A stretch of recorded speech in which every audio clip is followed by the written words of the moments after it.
नहीं विनोद ऐसे नहीं ऐसे Hey, welcome, Film Geeks. It's been almost 2 years since our last podcast, and we are back in this special quarantine edition. We have Vinod joining us all the way from the land of Oz. Say hi, Vinod. Oh, 2 years, quite a while. And we also have Mrigank. Occasionally, we might have his son in for a cameo as well. Hey guys. We have anti-national in chief Hussein. Say hi, Hussein. New Hi, face of the hi. podcast. First appearance, Hi. right? Yeah. And we have Anir joining us all the way from Delhi, epicenter. No, epicenter Kerala hai. epicenter is not this. Epicenter is somewhere else. Epicenter of the country at least. Karnataka है अभी तो and Maharashtra. I don't know, man. It's Yeah, all I think I'm in the epicenter, right? सबसे ज़्यादा तो यहीं पे. yeah. Of course. And You are it the- seems that we have a heel in chief, Mr. Metal Shake joining in. Abhishek. Is he actually? Yep, I he see his name. is. He's there, Right. but can't hear him.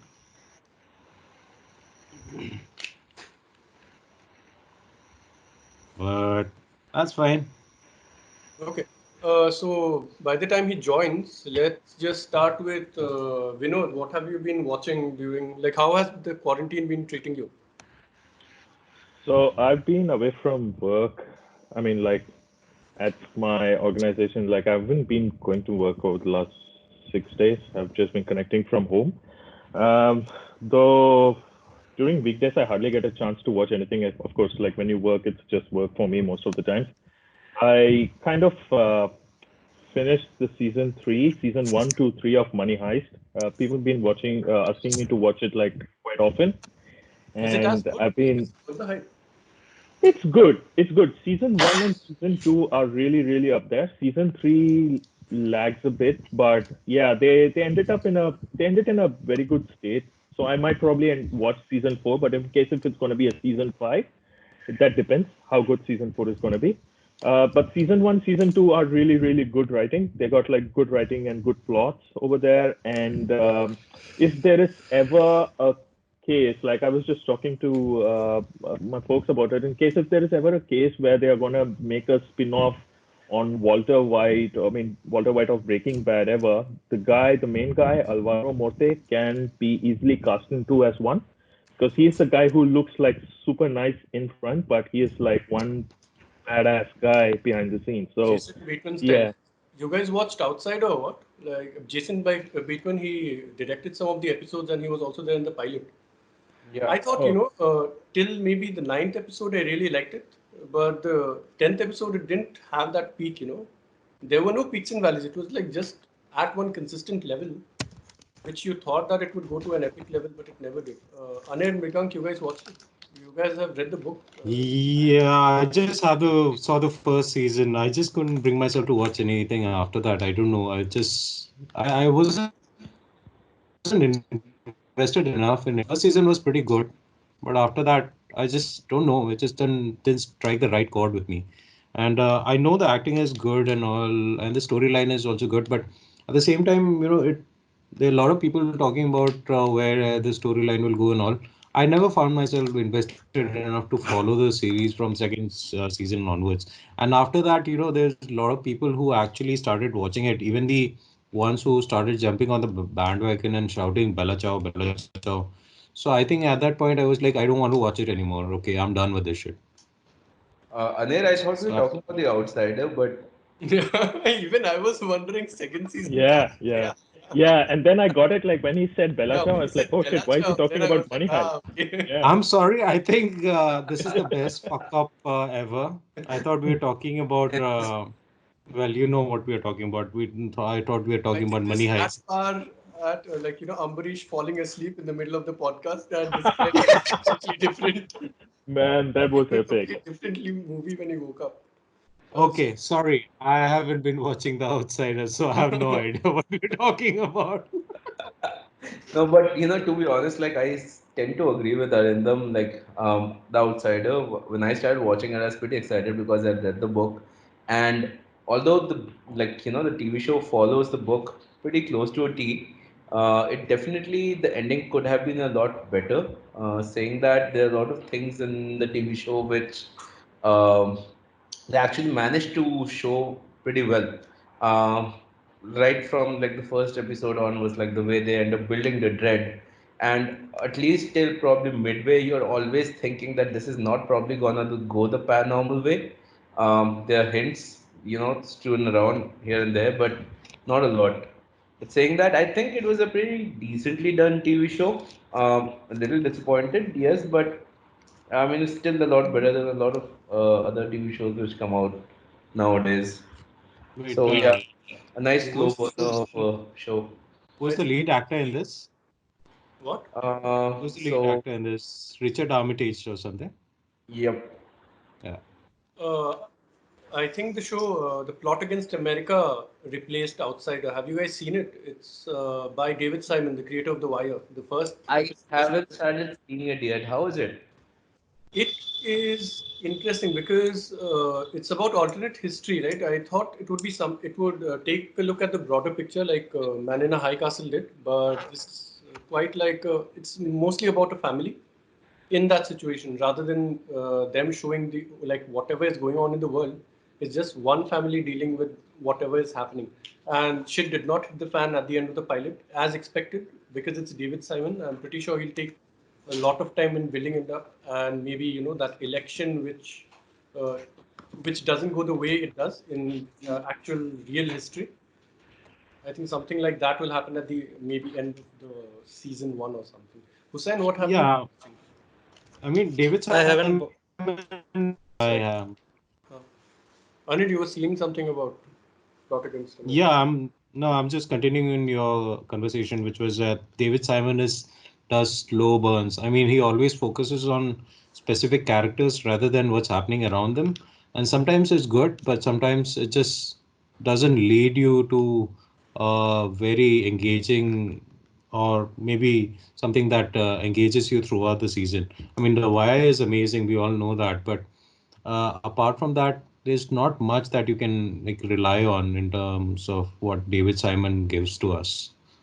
I think I agree with you when it comes to the Deuce. I really loved season one. It was slow as fuck, but second season, I watched maybe 3 or 4 episodes, but then I got into something else and I totally forgot, and I don't feel like going back. That's always Yeah, there. I think many people complain the same about The Wire as well. Even though if you get into the groove, like that's the problem. You have to get into that groove and into a particular mindset to continue some of the shows. yeah. Great. So Hussein, what have you been watching? I've been rewatching The Wire, and I'm on the end of season three. And apart from it, I watched a couple of movies here and there, taking breaks in between. Season three, what happens in The Wire? I don't quite remember. Like what's Yeah, The docs, I think. it's the docs, right? Three was the dogs? Or four? Mm, Eh, wow, quite film geeks we are. What Time about for a you? Anil? rewatch. Yeah. I think like all of us have watched Contagion recently, right? So I had seen Uh, the movie before, but Uh, honestly, like I just remembered like bits and pieces out of it. Contagion, to be honest, like never stood out for me when I watched it the first time. Um, like I don't know why, but I always remember blindness because I sort of watched them kind of in the span of 1 or 2 days, and somehow blindness as a movie still stuck with me. Um, kind of dealt with similar things, but not really a virus outbreak. But point being, like after watching Contagion again, like I mean Steven Soderbergh and all the paranoid inducing moments in the movie, it tends to drive you really crazy, to be honest. okay. I watched it. If you see some of the other threads on Film Geeks, like in the past, there were always those, what are the best maybe underrated horror movies. I mentioned it once or twice. I went back, so I saw that I had mentioned Contagion once or twice, and I remembered why. Like, rewatching it recently again. I think the first 15 to 20 minutes are one of the scariest parts that you'll ever see. Like, the direction and the editing is so well done. Even when they show the flashbacks and then they suddenly cut, it's that CCTV cut in which they spot, okay, this person got the virus from the other source or something from the other source. One more thing is the score, man. Who did it? I thought it was Trent Reznor, like recently watching it again, but No, I'm it pretty was sure it uh, was. it was Cliff I'm not sure. Martinez. Look it I, up. I thought that it was Cliff Mansell or something, but yeah, I checked when I watched it yesterday. It was Cliff Martinez, and Considered yeah, the live as well, right? Let me just check. yeah yeah It's Cliff Martinez. yeah Okay, okay, okay. the sound editing was really good, and it does induce some bit of panic inside you. Uh, yeah, but I watched it like in 2012 or something, and I found it like a okay movie. And now because of this hype, I rewatched it yesterday, and to be honest, like I didn't find it to be that good. I was like, okay, so what's happening? Because there are a lot of loose ends in the story, but probably Soderbergh didn't focus on it. But yeah, no complaints. At least they are earning well now, rather than because I think it didn't. It was not considered as a hit back then. They No, didn't it earn much wasn't. money, No, It it probably. was was a this. bomb. I read It up was a some bomb. of the trivia on it after watching recently. Apparently, this is the first IMAX movie that Soderbergh made. Wow. After that, he goes back to filming on mobile screens. So I don't know, man. That guy's crazy. Yeah, yeah, man. Soderbergh. Yeah, What are some but of the other isolation movies that you guys would recommend? 28 days later, definitely. But Yep. that's completely different. But I love that movie. I I wouldn't mean, be same surprised here. if Danny Boyle makes a sequel guerrilla style in which because literally the roads are empty and all. He just go out Yeah. to it was people because But he that's did, what no, Danny he did Boyle make 28 weeks later, no which was, 28 weeks later wasn't months I from think. Danny Yeah, Boyle, weeks right? later came out, but he didn't do that. He That was didn't the yeah, do one but that. it where was, the helicopter chops off the head and everything, right? yeah, Yeah. that was terrible movie. Yeah, But 28 I Days did that. Later probably has one of the best opening scenes in Oh yeah, a long yeah. As time. good as Walking Dead's season one because that also Yeah, starts off on a very similar note. correct.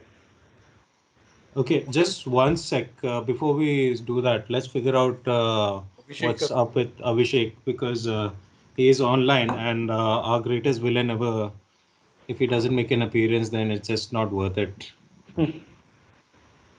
So the thing is, I have been eating a lot of watermelon, which I freeze in the. That's like my thing now.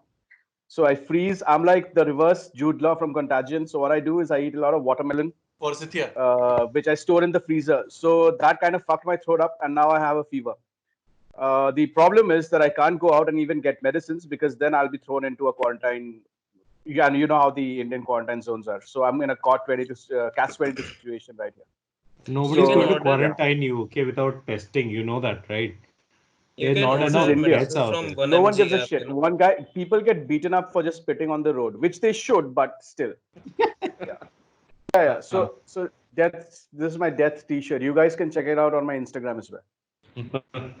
I thought he was Self, going to self. plug where it's being sold, man. I was like, what the fuck? See, the thing is, Matlab, I did not buy it by myself. I can imagine people on Yeah, I did Instagram. not buy it by myself. It was a gift, so I don't really know where it was sold or where it was brought from. So it would be unfair on my part. So you can see this on my Instagram. Actually, don't follow me on Instagram. So anyway, what are we talking about? What did you watch these few days? And also, then we reviewed Contagion. Okay, I think whatever had to be said about Contagion has been said, so there's nothing much I can add. What I've been watching is the day I went into the quarantine. I mean, I self-isolated myself, and I've been working from home was from the 23rd. So I started watching the Test, which is a documentary on the Australian cricket team. It has been a fascinating look behind the scenes as to how one of the biggest teams ever deals with crisis, and it's a amazing lesson on crisis management and building a great PR. Because Australians, as you know, if you watched cricket in the 90s and the early 2000s, they are a team which is known to play really hard and sometimes not really fair. And after the Steve Smith, Cameron Bancroft, and the entire Sandpaper Gate incident from Cape Town, the entire cricketing hierarchy was called into question, and how they build up after that is something worth watching. And these are some amazing players, and it makes you realize that these people play the game, but at the end of the day, we deify, especially as Indians, we deify these people, that we put them at a pedestal which is beyond reproach. And at the end of the day, even they come out and say, like, we are just normal guys who play the game. Sometimes we are told to win the game no matter what cost, and that led them to do things which are not very cool on the hindsight, but they have done a really amazing build up, and that the results this show that demolished England in the Ashes, and they were pretty much dominating New Zealand in the latest tour as well. So unfortunate, because of the entire COVID-19 situation, that we can't really see this team gain further momentum than they already have. But this is an amazing watch, which I would highly recommend. It's on Amazon Prime. And second, what I've been watching every day for at least the past 2 weeks is my rerun of The Sopranos. And this is something which I would recommend for all of you guys who are under quarantine. Watch the four greatest shows of our generation, and this is what I and Malia we have. This has been our New Year's resolution. So the four greatest shows of our generation, and it is not an opinion; it's a fact, are Breaking Bad, The Wire, Sopranos, and no matter how you feel about season 8, Game of Thrones. So I would want all of you guys to go back and rewatch every episode of these shows. And it'll make you wonder as to what an amazing time we live in. And it'll give you a lot of perspective as to the amount of banal crap that comes out on TV. Uh, I stay away from fucking Ozark. I stay away from Man on High Castle, even though I wanted to watch the episode after that U2 song.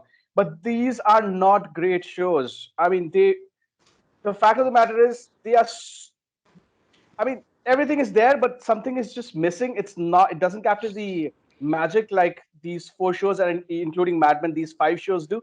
So yeah, I unnecessarily shit on some shows, but that's my role here, I guess. So yeah, this is what basically I've been doing. So, what are the movies that you guys were looking forward to, which are getting cancelled or maybe pushed to a later date, or maybe even coming soon to stream right now? Let's start with you, Hussein. Can you hear us now? Yeah, yeah. I Sense was really look connection. I was really looking forward to No Time to Die, because I really liked Skyfall and I didn't like Spectre. So I was looking forward to what Daniel Craig has to offer in his last outing as James Bond. And apart from that, I was looking forward for A Quiet Place too, because the trailer hyped me up for it like anything. And the first movie was quite good as well. These two For movies are. Bond, I was excited because it was Kari Joji Fukunaga. That Yeah, guy, he hasn't made one bad, I don't know, any property till date. Every Beast of No Nation or Beast of No Nation. that was Yeah, something that's else. amazing, man. With Idris Elba, and Actually, also Phoebe Waller-Bridge is writing the script. Yeah. Pretty much, looking forward to watching it. I think Phoebe Waller-Bridge is just skipped script She's doctoring. I punching don't up think the she's script. writing the entire thing. Yeah, like I think Donald okay. Glover did for one of the Marvel movies, right? For Black Panther. I think that's what Max Landis does for a living, or at least used to. Just script doctoring shit. I don't think Phoebe Waller-Bridge wrote the entire thing. No, she's And just punching up the script with for dialogues, basically, not plot yeah, related. so that's basically it. Yeah. Yeah. And Actually, you should what watch about Fukunaga's first one, which was, I don't know first one, but Sin Nombre. yeah, I think Hombre is a beautiful yeah, movie, man. it's amazing. It's freaking I was amazing. watching it a long time back. Yeah, still holds up. after that, I think he went into stardom after True Detective season one. Yeah, Mm. Directed all the episodes, and I think that is the reason why True Detective season two failed. Like the Yeah, script, everything was there, but I'm not sure if the script was there in the place, or even I season didn't even was follow finished. season two after second or third episode, but I followed season three. I thought it was really good, and it was not as great, but it was That's really true. good. Yeah, correct. Season 3 was good, but it was too much of a slow burner for me Yeah, sometimes. yeah, Like, yeah. I mean, it probably required a little bit more paced Pace. in the way Pace. it was Yeah. made. Yeah. No, What more about than the pacing, I don't think the problem with these shows, and that is what I was getting at earlier when I was shitting on a couple of other shows as well. The problem is that they think that they are doing something very profound, and they're giving like a message which will rock your world and change the way people perceive everything around them. At the end of the day, this is supposed to be entertainment. There is a place and a time to give that kind of message. I mean, a Watchmen did that, but it kept in mind uh, that it's also supposed to entertain. And that is where a lot of these shows fail, with especially shows which have a very strong socio-political message. They focus so much on the message that they forget what the story is supposed to be. In this one, in the case of True Detective season 2, they focus so much on the metaphor that they forgot to take the story forward. It goes nowhere, and that's probably why I haven't watched season 3 as well. Probably because I've had such a bad it's left such a bad taste in my mouth, the season 2. So but I hear the good things about it, so I'm not really sure. I'm I not really wanted to sure. watch Wonder Woman 84 as well. I I think that's also delayed, Yeah. man. Right? Yeah, Oh, I think there were certain rumors as well that it was going to release early on streaming, but I think that's no, just rumors, no, nothing no, substantial. not with the amount of money involved in this, man. It's Honestly, they just should no. have gone with their original window, which was last year. Would have done good, I feel. But it was not a finished product back then, right? So they couldn't have released it I back think 1 year back. it Yeah, had they to be But I don't relaxed. think released right DC fans give a shit about the finished product. Look at the Snyder Cut. Look at the Snyder Cut people. They don't give a fuck. If you have I think the rule of thumb, if anything, the COVID-19 situation will teach us is to release the film when it is scheduled. Right? Look at the amount of money Jumanji 2 made, and they went up against Star Wars.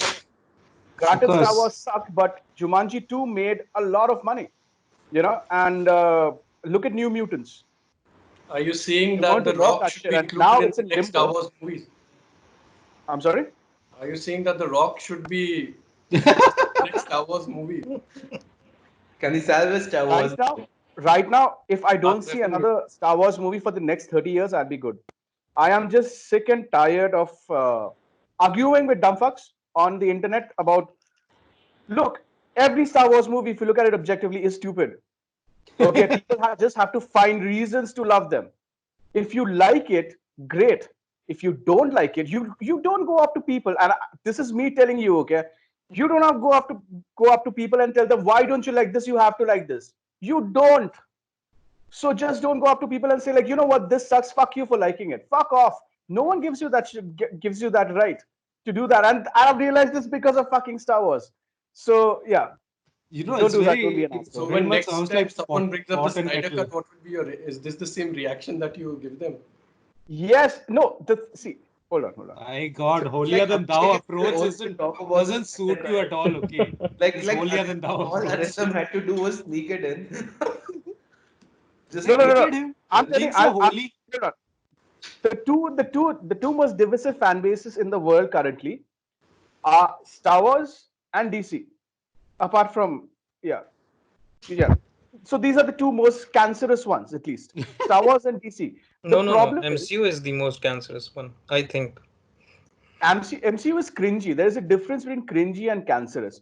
No, they're MCU all fans will bad. not send you letter All bombs. fan bases are bad. Okay, These all fan bases are bad. all fan bases are stupid, but the MCU fans will not send you letter bombs. The MCU fans will not call for your head. The MCU fans will not be proud, or actually, yeah, because they were really proud when Sony was acquired, right? Yeah, yeah. fuck all of these fan bases. I have nothing to add. Go on. Yeah, they're all stupid. Okay, since we're Everybody who thinks that they're part of a fan base is stupid by definition.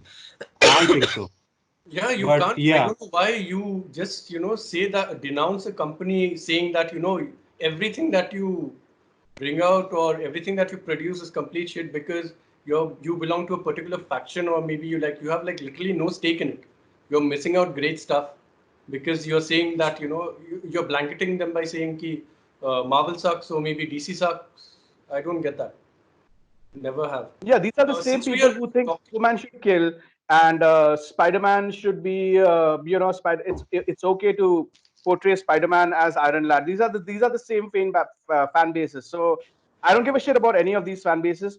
I used to be very proud to say that I'm like a huge Star Wars fan, but that also I don't think, as I've grown up, I don't think I would want to do that as well. I Yeah. enjoy all of these movies. I enjoy all of these products.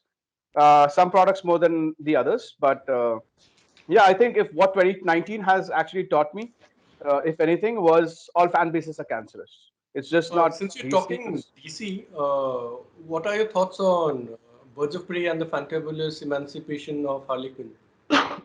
Yeah, see, it's a mess of a movie. Is it better than the first wave of DC films? Yes, it is. I mean, the DCEU, the Is first. it though? Uh, Is it though? I don't think so, man. I think it hold, was hold, horrible let in me all aspects. let me I finish. had Let a me lot finish. of fun watching that movie. I don't know why. Of course you did. People have fun watching all those stupid Rohit Shetty movies also. That Doesn't is make it good, no? so. I mean, it did not need to See, be I as really liked that. I that's really liked Suicide. it as well. It, are we Yeah, talking to each other? Okay, my continue. connection is freaking out. I think COVID is fucking up my bandwidth, and I couldn't hear a single word what you guys said. Okay, let's start with 1 out of 10. Vinod, did you watch Harley Quinn? No, not yet. I was thinking of watching it after the reviews I listened from this one, but yeah, it's not going right. I might probably pass it. Okay, let me just start off by saying that did any of you watch the new animated Harley Quinn show? Not Yes, me. it was No. freaking awesome. Yeah, Really waiting for season 2. Hussein gets it. So I watched, I binged on Harley Quinn, and I think it's Me one of too. the best takes on the character that I've ever seen. I never enjoyed her in the animated show. I thought she was very irritating. Comics also, I never really, it didn't gel with me. But this is the first time that I actually like the character. The writing is some of the best that I've seen. It has Kite Man in an amazing role as Poison Ivy's boyfriend. So just for that, you should watch. And it has some great stunt casting, like Ron Funches, the comedian. He is King Shark, and it's King Shark like you've never seen him before. Almost every character is portrayed in a way that you've never seen them portrayed in maybe an animated movie or comics. So right after that, I watched Emancipation of Harley Quinn, and I thought, jumping off from the animated series, it just it felt really good to me because it was following sort of the same. It had the same vibe. The tone was quite similar to that show, and maybe that is the reason why I enjoyed it more than I would have if I didn't watch the animated show.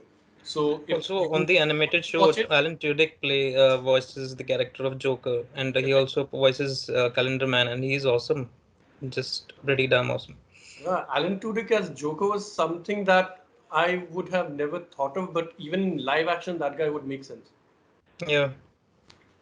So, if you want to give it another shot, or if you haven't watched it, I'd recommend you watch the animated show first, and then you go watch the movie. I think you'll have a better experience watching it.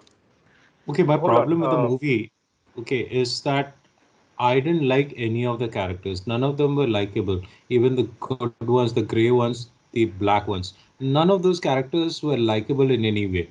When I say I look at a villain and I think that they're fascinating. They're good villains because they give you a sense of dread and all. No, we didn't face that with Black Mask or his henchmen. They are funny to at best, and I can see that whole vibe going on in an animated series because animated series you won't take that seriously. But when it transition onto the big screen, there have to be some changes made, for any character to have impact.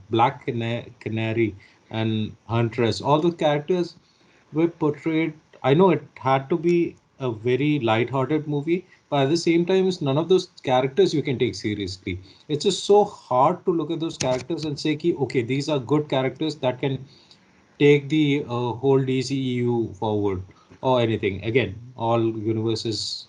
But I Uh, thought that Evan McGregor as Black Mask was really good. what are He you had a talking ball of a about? time playing that I character. disagree as well. I hated it, man. I hated his whole I didn't portrayal. hate it. I didn't think like this was the best portrayal of him, but maybe just he was Black Mask just for the name. He didn't have any of the seriousness from the books. But maybe because I was used to, villains being portrayed in a very comedic manner, because of the Harley Quinn show, that translated well into Victor Zsasz and Black Mask being like, just throwaway villains. that And you. somehow, like, I have something to add.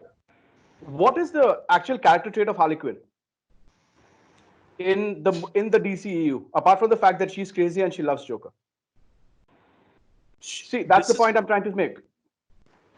No, my point is none of these characters, uh, barring Shazam and Wonder Woman and Aquaman, kind of, have any character traits. None of them. That is probably the biggest reason why Captain Marvel also failed. Because Captain Marvel, what is she? There is no thing which separates them, right? This is the biggest. And if I can go back to the comic, if I can go back to, let's talk about Marvel only since I've been shitting on DC. What is it that separates a Riri Williams from Tony Stark? She's just Iron Man, but a girl, right? Why would people latch on to such characters? Everyone likes Harley Quinn. The guys like her because she's hot, and the girls like them, like all of these characters, especially Harley Quinn, because she's been projected that way as a strong female. But apart from that, you take that away, what separates you from, say, a Diana? And this is the biggest problem of her solo film. There is nothing which separates her from any run of the mill actress. You take away Harley Quinn and you put in any other character, probably the movie won't work because it is completely in the same set. But you understand what the point I'm trying to make. There is nothing which separates this character or from, say, anything else that we've seen before. There is no defining character trait is basically what I'm trying to get at. Who was maybe a better Harley Quinn? What was a better Harley Quinn movie that came out this year? Invisible Man. If you think of it that way, like she has been the character of what's her name, Elizabeth Banks. Elizabeth Moss. Moss, yeah. Yeah, sorry, Elizabeth Moss. So Elizabeth Moss has been treated really badly by her boyfriend. She runs away from a toxic relationship, and then she's stalked by that particular villain, and she has mental issues because of that. In a way, I know I'm stretching, but I think it was a better Harley Quinn movie.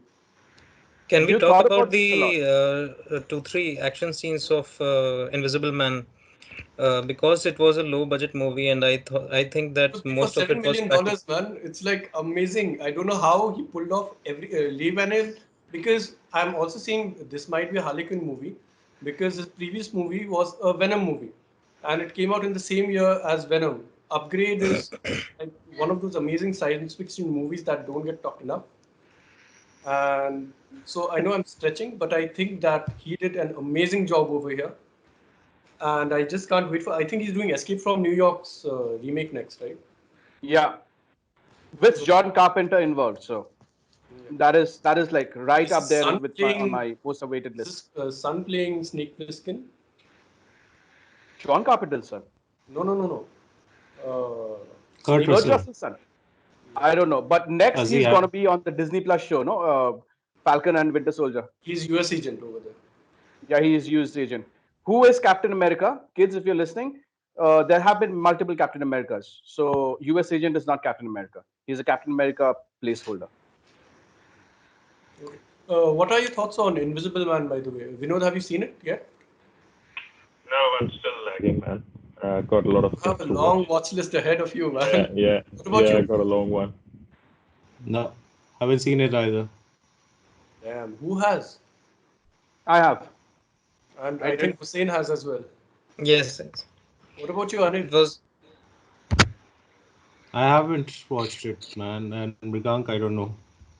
I saw So it. I Hussein, saw it what was yesterday. like the better parts This that is you some flagrant toxic masculinity on display right now. What? Just because it's a female-led film, you guys didn't go to the theaters.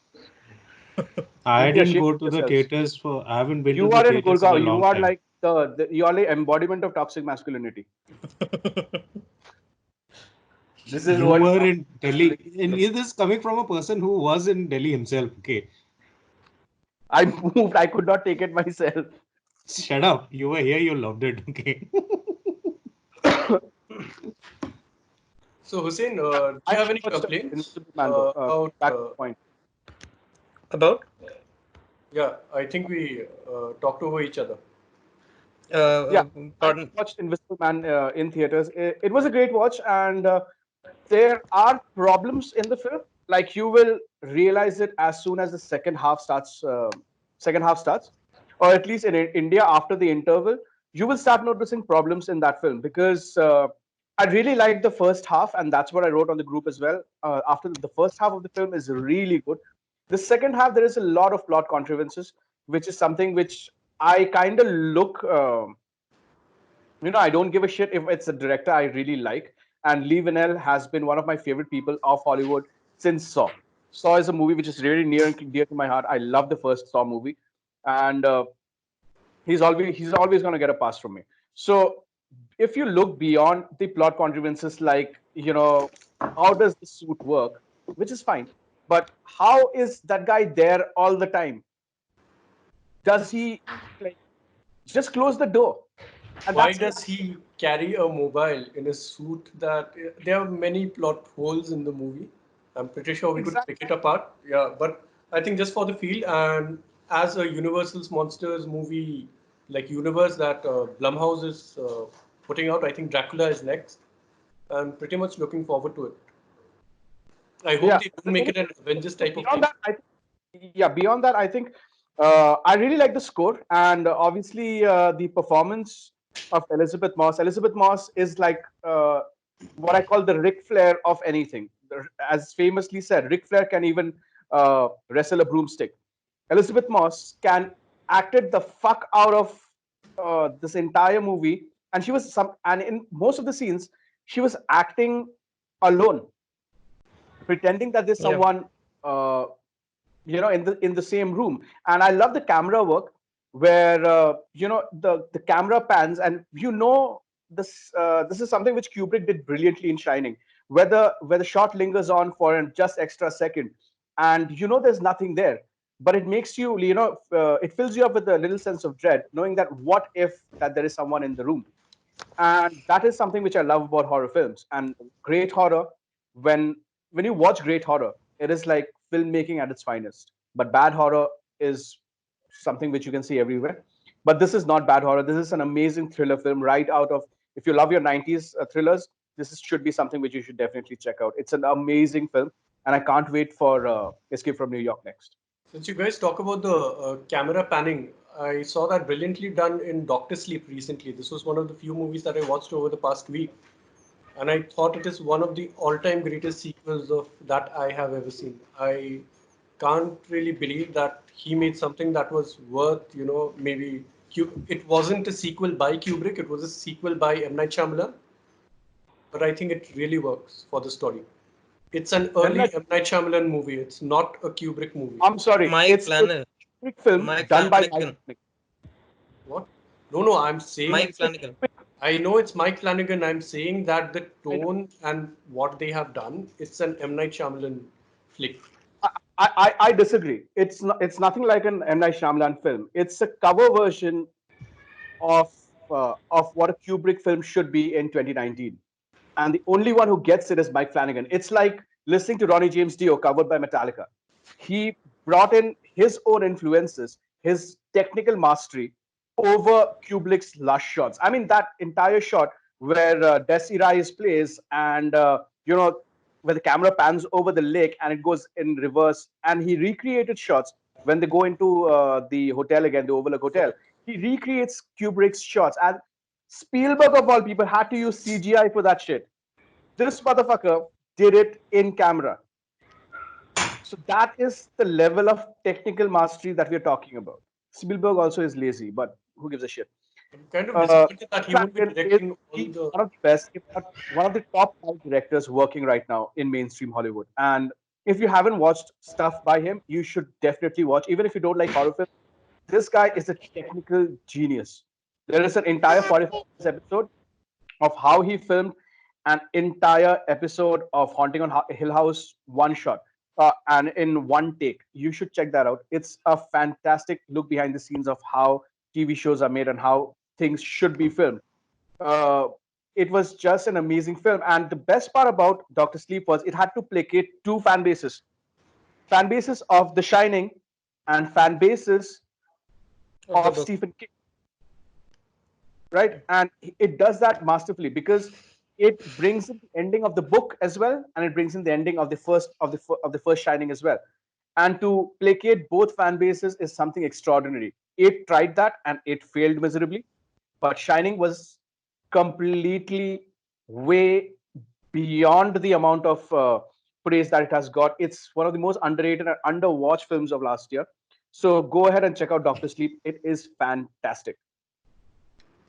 Another director that I would like to bring up, I think the news broke today, was that Robert Rodriguez will be directing an episode of The Mandalorian.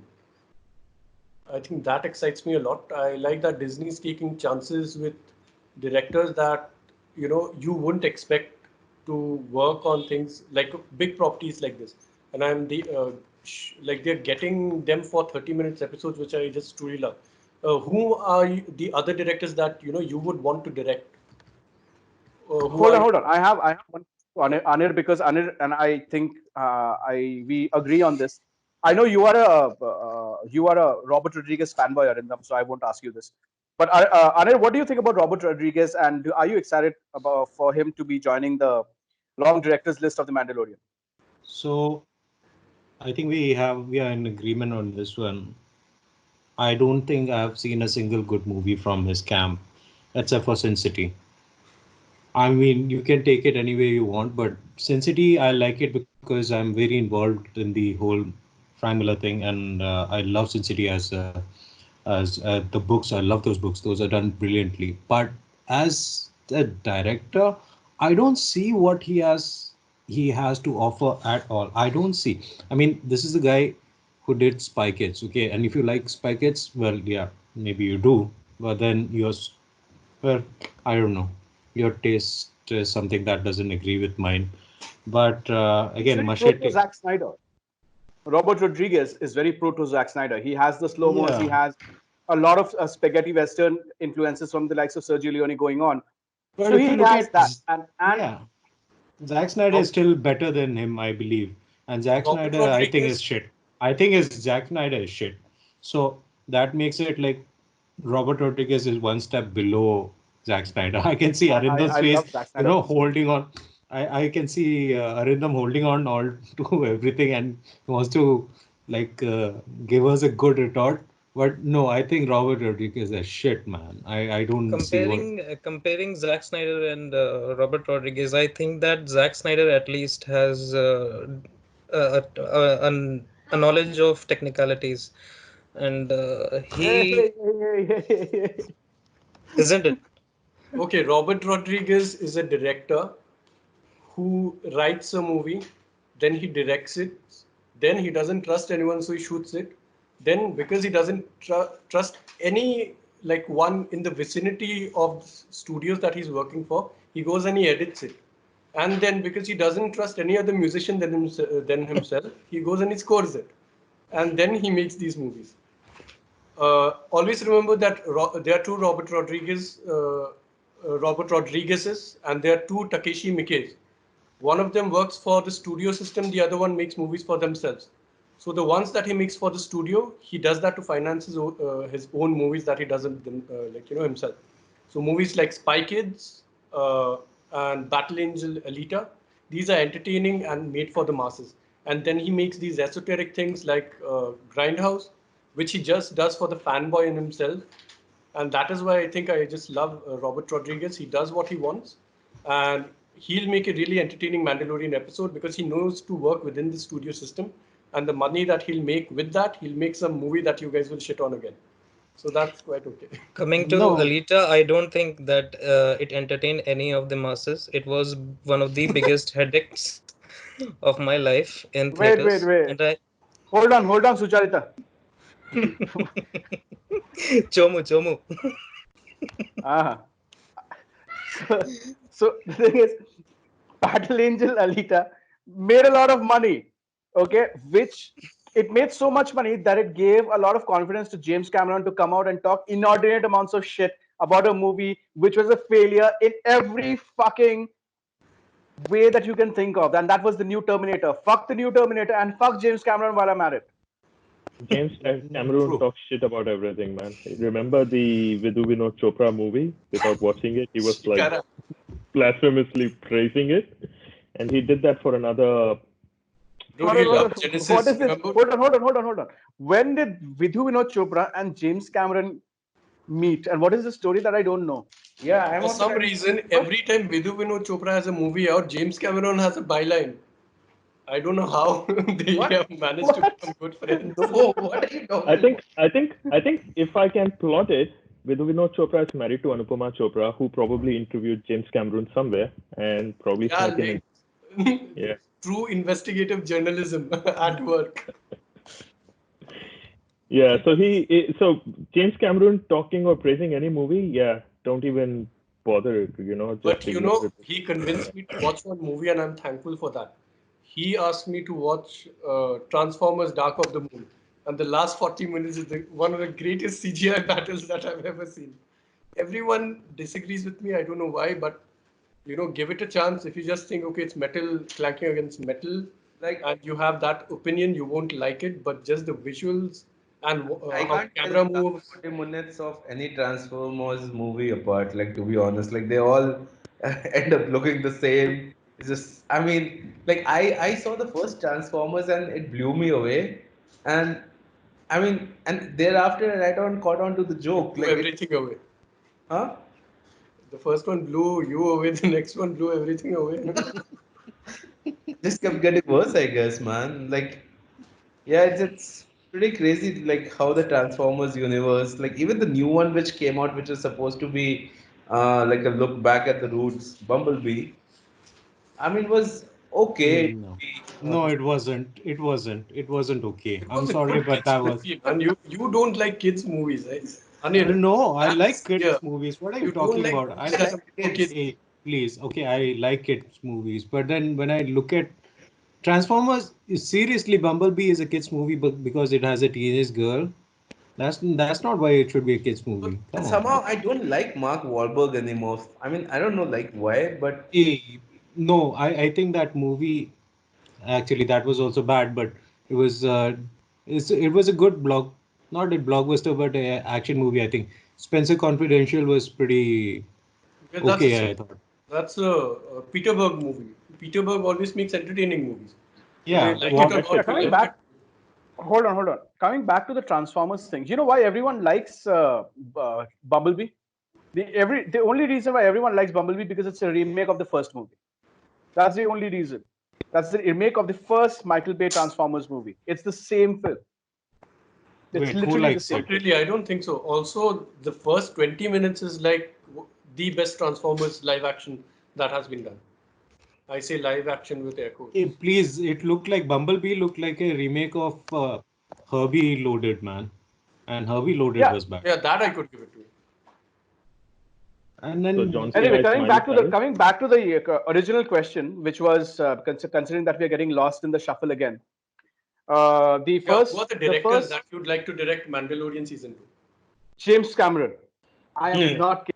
I really want James fucking Cameron to make one episode of Mandalorian because you know what James Cameron he has made 7 movies, out of which 6 are the greatest or some of the greatest movies ever made, and this is without any hyperbole. Out of the 7 movies, 6 are some of the greatest movies of all time. He arguably made uh, one of the greatest action movies of all time, tied with The Matrix. Hashtag FG action. But yeah, that's how a segue is done, my sons. But anyway, uh, yeah, coming back to the point, I would want James Cameron to do that, and I would want James Cameron to do the not the last episode, but the penultimate, uh, episode of the series. Uh, make it a big battle, make it whatever. the thing But is that James, I think he'll make it once he finds time from filming Avatar. Okay. Avatar 4. Which is postponed right now. It doesn't matter. I don't think it's going to see the light of day or whatever because he's been making it for I don't know how long. But 10 years. just doesn't. I don't know what he's making. I think he's thinking that he's making the Mona Lisa, but somebody should tell him that the first Avatar wasn't that good. So, Hussein, which I director would you like to see direct Mandalorian? Um, I don't think I have a name in mind right now I because uh, There are many TV directors that direct these shows, and they come from a unknown background that I don't know of. Like I keep searching, and then their name pops up in a nice TV show somewhere. So It's like something like Phil Abrahamson. I think you'll see his name pop up in Sopranos and Office, every weird show that you can imagine. There are some of these directors which are in HBO's stable, and for some reason they make sitcoms for NBC as well. So these guys who are like kind of hitmen on the job, they get hired and have such a such a like a pretty job. They don't deviate from the script. They are writers, directors, and I think I like it. Miguel Sapochnik was one of them, but he deviated a lot in Game of Thrones, and I think he's someone to watch out for these days. I would like him to direct an episode of Mandalorian. This guy does epic action sequences like no other, like we've seen in some of the best Game of TV episodes that television has to offer. Uh, Miguel I Sapochnik think is something one that of the best directors Fazal. apart from Abrams. I think one of the best directors who has transitioned, at least in the modern day, from films to from TV to films. I'm sorry, is Alan Taylor. Alan Taylor filmed Sopranos. He filmed The Wire. He directed episodes of Game of Thrones, and then he made arguably what is the worst MCU film, one of the worst at least, Thor: The Dark World. But After that, The he made worst that Terminator Terminator movie though. Genesis. Alan Taylor made Terminator Genesis. Yes. Yes. Jesus fucking Christ! What the fuck? Okay. So some guys just don't make the cut. The Fourth, biggest name to from TV to it's join the movies. What about you, Anirudh? Whom would you like to see? I think Villeneuve will be a good choice, man. I know he hasn't got that whole slight lightheartedness in his movies that he can bring to a certain scene, even when things are serious. He doesn't know how to do that properly, but I think he can get the whole tone. I mean, for one episode, which probably will be a very dark one, and probably will have a lot of maybe a main character dying, and has a lot of action. Probably he'll be able to pull that off pretty well. I think Villeneuve is one of the greatest directors, that upcoming directors of our generation, and to have him do it will, I don't think he can do a bad job. But yeah, I would like to see him do it. Okay. All gone here. Mrigank. Yep. I mean, I don't know. Like, I have a left field choice, but somehow I mean, usually when I probably don't know who I'd want to shoehorn in for something like a direction role, I always try to think what David Fincher will do and what his treatment will be when he goes around to directing an episode of Mandalorian, And I actually recently, just like last week, ended up watching Zodiac again. And somehow I feel like whatever he has done, like his entire filmography, I mean, the way he shoots, the way he has made his movies, they're just so far ahead of the times they were shot in, man. I mean, I mean, talk about camera angles, talk about, the use of CGI, which is pretty famous in his movies, like, the non-obtrusive kind of CGI that he tends to use. But more than that, like him tackling Mandalorian, I mean, I think there's some good story out there which he can probably explore. Vinod. So I got two choices. Probably will be crucified for them. One would be Guy Ritchie, because anything Guy he Ritchie can would maybe. influx comedy and action. He's like the best one out there. And the other one is Sam Ismail from Mr. Robo, because that guy has a very well. He has his own nuanced way of camera work and blending it to the story, how he brings it in. And after just watching the rewatching the final season of Mr. Robot, I was like, yeah, that guy can do really good. He make one movie called The Homecoming. I haven't watched it. I just checked his filmography before this podcast, and I'm yet to get it and probably would give it a try and see if it is really that good enough. And I'm not sure if case if a big studio like Disney will pick him up, but yeah, Sam Ismail and Guy Ritchie, these are two guys I would love to see direct Mandalorian. One weird guy that I'm seeing, these days. Uh, Hello, can you hear me? Yes. Yeah, yeah. Okay. So yeah, one of these guys that they are transitioning from comedy to horror. We had Jordan Peele doing that, and we now have Chris Rock. So one of the movies that might just be getting the online streaming treatment rather than theaters will be Spiral, the spin-off from Saw. So Yeah. that was one movie that I was really looking forward to. So Is it? what are the other, VOD releases that you guys think will probably go, which were going to release in theaters and will probably go the route of VOD? So any ones that you can think of that you would want to see? Abhishek, do you have any on your mind? New Mutants. Yeah, right. So There is not one movie which I have anticipated so much just because of the love of source material. Then I have New Mutants. I mean, as you know, I am a huge X-Men fan, and one of the best, their best spin-off team apart from X-Force is New Mutants, and everything is right about this film. The script seemingly works, and it's set in the Logan universe. It is also cast really well.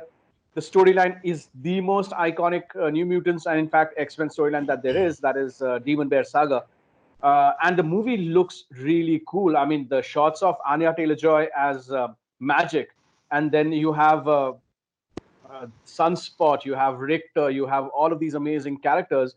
You have Danny Moonstar and stuff like that. It's really cool.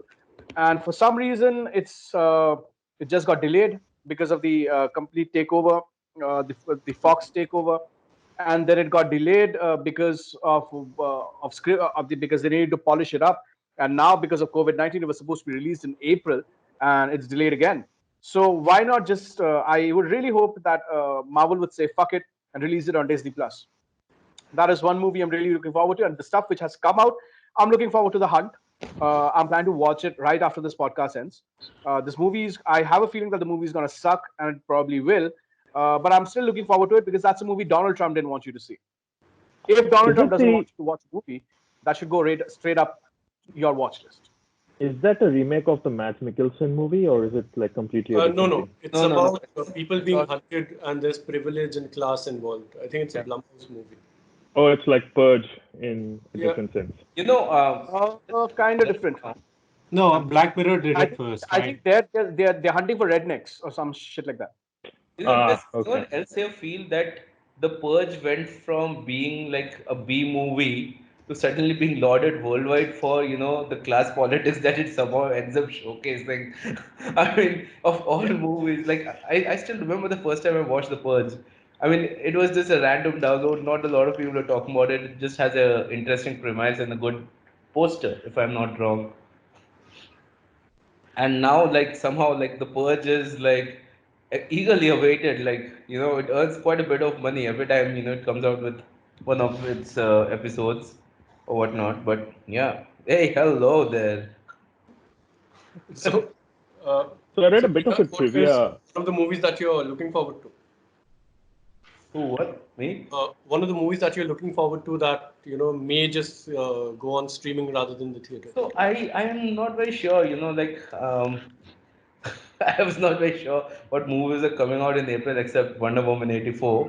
I would love to probably see it as soon as it comes out on streaming or something. Otherwise, obviously, would have watched it in the theaters. But I mean, I don't think that's a movie which they are going to like, put it on streaming. I mean, there's way too much money behind it. And given the success of the first, I'm sure like Warner Brothers is just gonna delay the release for the same. Saying that like no movie as such, but before we move on to probably somebody else, like I just came across, I mean, okay, it's an interesting bit of trivia about what you guys reckon is the most watched TV show on Netflix during this pandemic period. Pandemic. Friends. Sorry? Friends. Pandemic. No. I mean, It is not. we have four people here. One of you should definitely get it, man. Come on, five of us. The Office. Yes. Like how obvious could it be though? But But yeah. Office isn't there in Netflix India, right? So that's why I think it threw me off. Ah, okay. No, it is. Wasn't it? Okay. Pretty weird. Hussein, what's one movie that was releasing this year which you would like to see maybe going to streaming? The one movie that I have heard about that is going to streaming is The Way Back, starring Ben Affleck. And regarding the reviews and how his performance is lauded, so I would really like to see that. Vinod, you have one in mind? Sorry. I think I was gonna look forward to Spiral, but again, I'm not quite sure in case if they would release it on VOD. It all completely depends. In case if nothing is making, if this is not, if this is going to be the case, at least for the next 2 months, we can probably, anticipate it.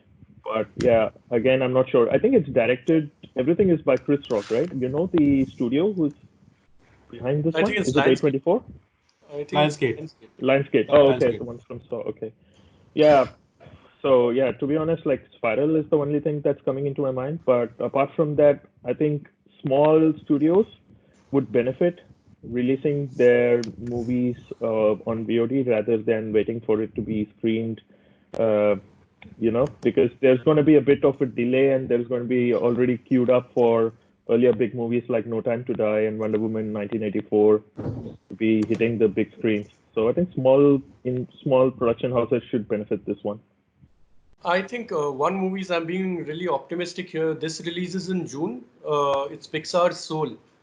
Uh, the actors are Jamie Foxx and Tina Fey. The reason why I want to watch it is just because Trent Reznor and Atticus Ross are scoring a Disney movie. I just want to hear what it sounds like, and I'm pretty sure it's gonna be good.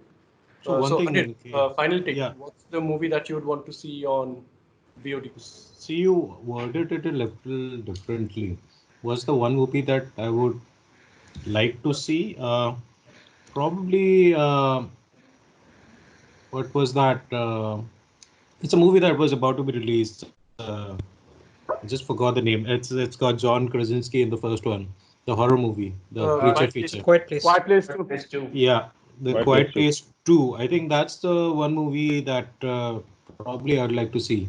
But probably I will get to see that because I don't know if it was attached to a big studio and if they will sort of postpone it because once you're postponing all those movies, they are all going to bunch up during the same period, and a movie like this probably competing with blockbusters will not do well, you know.